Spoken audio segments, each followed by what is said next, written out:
My 6-year-old niece rang me on a stormy evening. I'm alone, starving. Please help, uncle. I sped to my parents' residence where she was in their charge. It was nearly midnight when the phone rang, ripping through the quiet darkness.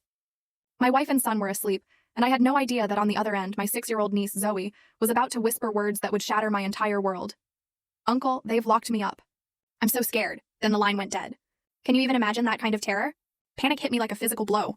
I instantly called my parents, who were supposed to be taking care of Zoe after my younger brother Jetson vanished years ago. But their phone just rang and rang, a terrifying, endless void. My heart felt like it was being squeezed in a vice. I didn't think twice. I sped through the stormy rain, the wipers barely clearing the view. When I finally arrived, their house was pitch black, silent, and the door was locked tight. That's when I knew. Something was terribly wrong. I smashed a window, climbed inside, and what I saw next, what I found, it froze the blood in my veins. My name is Elias Turner, and I'm 37.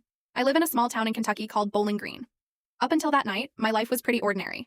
I was a mechanic, covered in grease by day, and by night, I came home to my wonderful wife, Hannah, and our 8-year-old son, Rocky. A little rascal, but a good kid.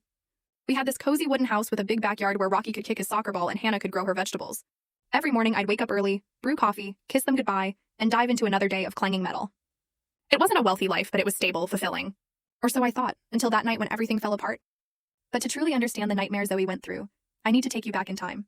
Because what happened to her wasn't some random accident. It was a tragedy born from deep cracks within my own family, cracks I had deliberately ignored, foolishly hoping time would just mend them. Even now as I tell you this, my heart aches when I think of my younger brother Jetson. He was 5 years younger than me, born in what my parents called the lucky year. Jetson was incredibly bright. I can still see us growing up in Nashville. He'd sit for hours at the study table, sketching intricate machine diagrams while I was outside, running wild with my friends. Our dad, Stone Turner, a construction worker, was always beaming with pride over Jetson. My boy's going to be an engineer, he'd declare, his voice swelling. He's going to change our family's fortunes. And my mother, Robin, she doted on Jetson even more than me. She said he took after her, slender and sensitive. I wasn't jealous.